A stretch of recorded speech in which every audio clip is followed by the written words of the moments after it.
Good day. I am Matthias of Regenerations Creations, and today I want to talk about another of my core beliefs that God exists. Now, many people believe in many different types of gods, and for a long time, I didn't believe in any of them. As I've said in previous videos, I still consider myself to be agnostic, meaning I think that I simply lack the knowledge to know if there truly is a God and what that God's purpose and will are. I've come to this conclusion. I've come to the conclusion that, for me at least, I need to believe that a higher power exists, even if I can't prove it. When I first became an atheist in college, I scoured the internet for all the atheist versus theist debates I could find. I wanted to know all the logical argumentation for disproving God, and I had many of them memorized by heart.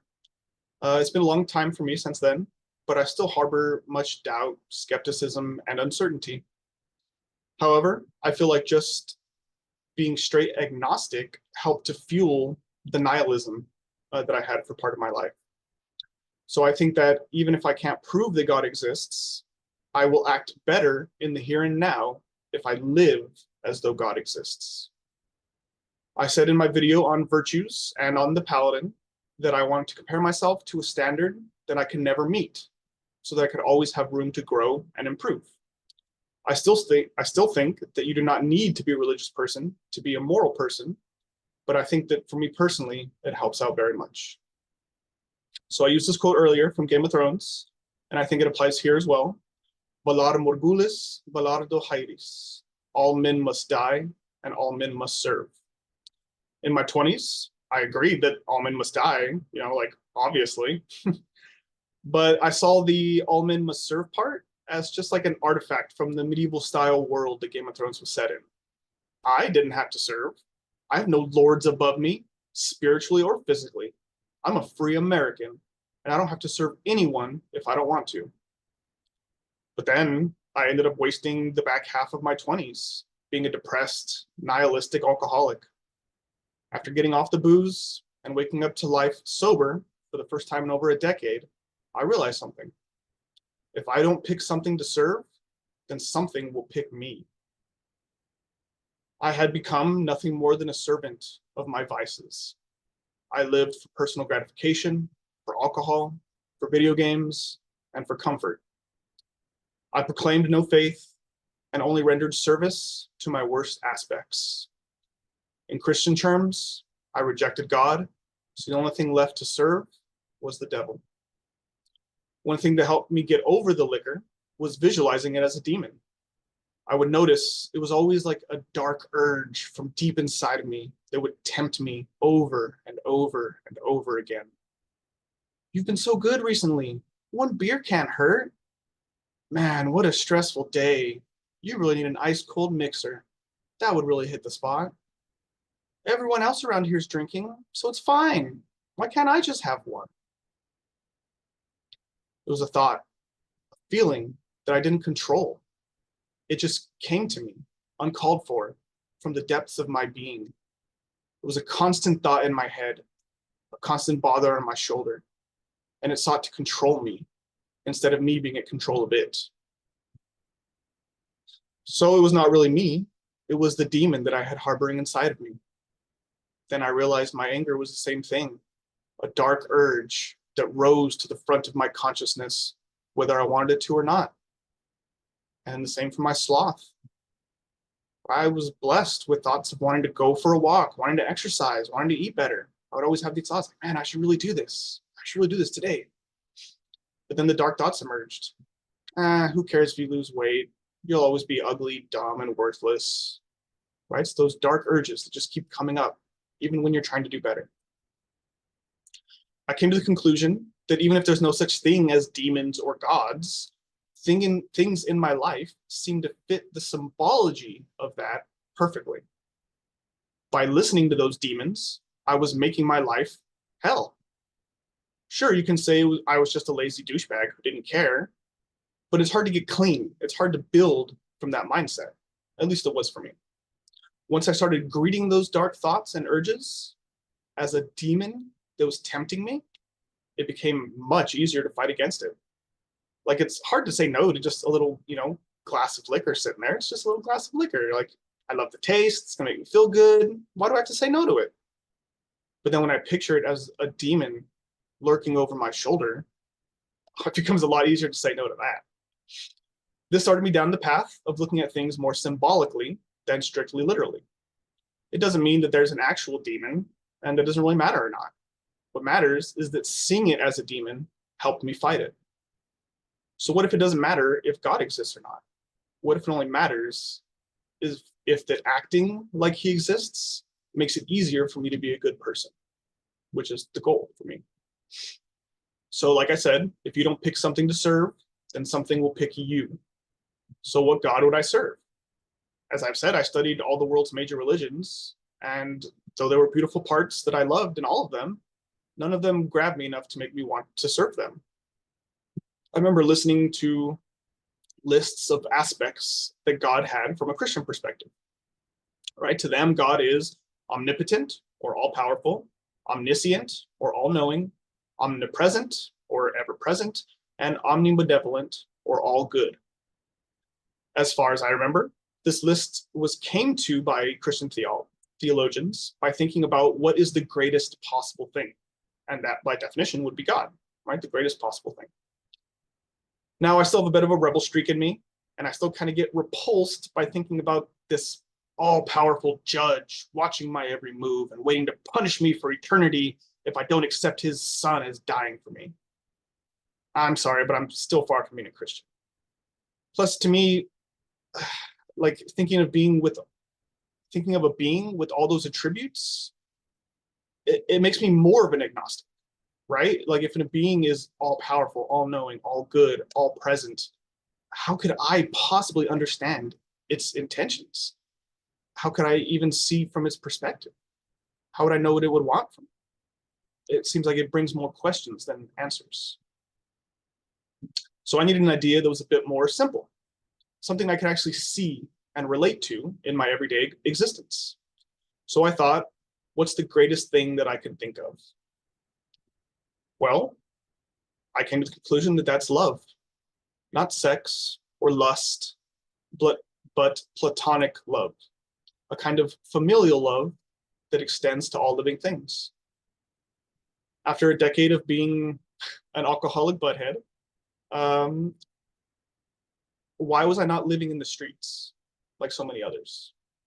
Right? If I didn't care about anything, I didn't try, I just wanted to get drunk. How come I, wasn't homeless? The only reason is because of the love of my family. When did I feel the most fulfilled in my life? When I had something interesting to learn and people that I cared about to serve. What made me feel love for myself? When I was doing good for others.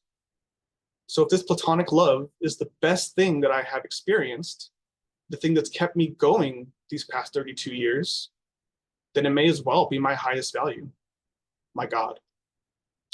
When you really love someone in a healthy way, you want them to be free and safe.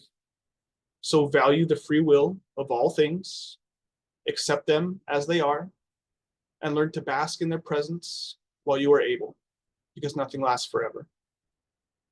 That is another thing I learned about love. It's not about grand displays, sweeping gestures. It's often about just giving others a little bit of your time, being with them, witnessing their life, and listening to the things that they care about. I realized I didn't have to perform or try super hard to be a loving person. I just had to be myself and let others be themselves. I didn't have to teach them all the things I thought they should know, make them care about all the things I want them to care about. I just had to listen to what they had to teach me. To go back to the book, Dare to Lead by Brene Brown that I've talked about in other videos, it's about having empathy, about taking off your armor and just sitting with somebody else in vulnerability.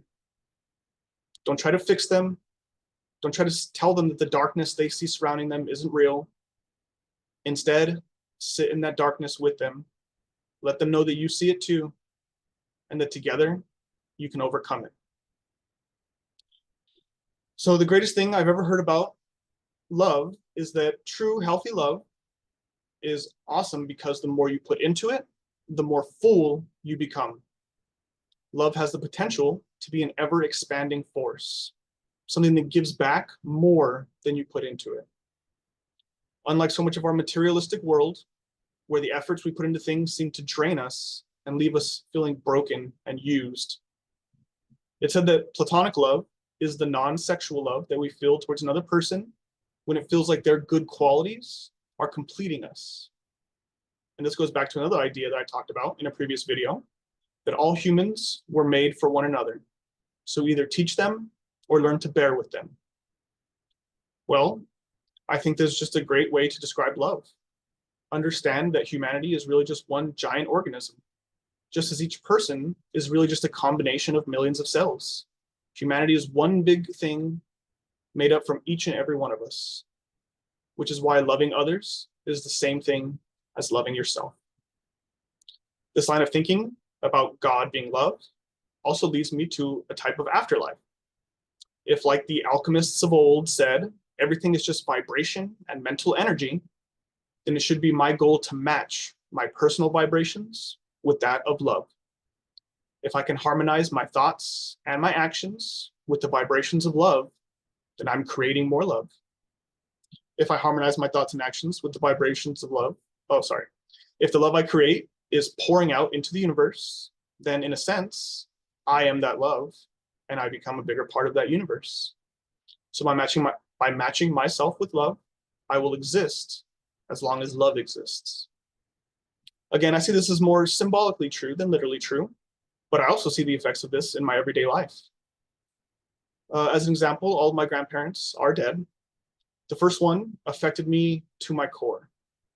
I blame myself for his death when I was around the age of 7, and it greatly affected my whole personality going forward from then. It made me learn to hate myself, to see myself as unworthy, and just a drain on those around me. But it also tempered me against future loss, made me a little bit stronger, easier to handle it. Now I'm a little desensitized when loved ones pass. I don't break down crying or blaming myself anymore. I kind of just sit and observe. But the silver lining to all of this now is that I can look back on the cherished memories I have of my grandparents and other lost loved ones, and I can just see all the love and not be blinded by my sadness or my loss. So I don't even really get sad that they're gone anymore, because in a big way, they're not gone. They're still here inside of me. Their love is what made me who I am. Their love is what gave me the amazing family members that I still have around me. Whenever I clean my room, I think about my mom's dad. He once told me, any man can call me poor, and I can't get mad because he's right. But no man can call me dirty, because I take care of the little things that I do have. Right? So he was Mexican. Back then they would call him a dirty Mexican. And that was kind of his way of overcoming it. It's just like, you know what? You can call me poor, you can call me Mexican, those things are right. You can't call me dirty. Right? For him, cleanliness was close to godliness. And he loved and took care of the things that he did have. And so he didn't see himself as poor because he had the love of his family. And then when I think of his wife, my mom's mom, to me, she is the embodiment of service to others. Every time she saw any of us in the family, she came over for a big hug and a kiss, and then instantly got to making us food. I took her amazing chorizo burritos for granted at the time, but now, each time I do something for someone else, I know that I'm keeping the love of my grandmother alive and being of service to others. My dad's father was the first one to pass, and the one I blame myself for.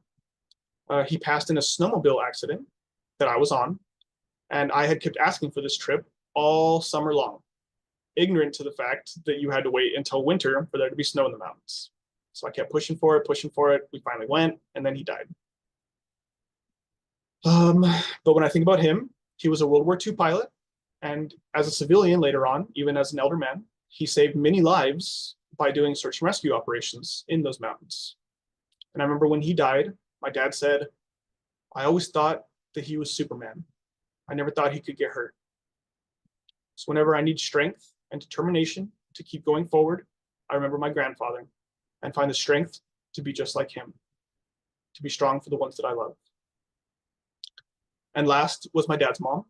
She was sweet and jovial, but also had some fire in her. She was not afraid to let the world know that she thought what she thought, and she was unashamed of doing things her way. Whenever I have the courage to overcome my shyness and to take up the space that was made for me, I think of my grandma. As the Christians say, ashes to ashes, dust to dust. My grandparents, in physical reality, are now are nothing but ash and dust. But they do still live on. Their love still guides me. And in fact, it's the sole reason I'm able to exist at all. So how is that any less real than before? The memory of their personality will die with me and my cousins, but the love they added to the world will continue to ripple out until humanity's final breath. So don't seek to be remembered. Don't seek to have a legacy. Simply seek to add love into the world, and the vibrations of those actions will continue to reverberate throughout time. In closing, I remember hearing that all humans are God. This brought tears to my eyes, and I didn't even know why at the time, but then it hit me. For so long as an atheist, I was angry with the very idea of God.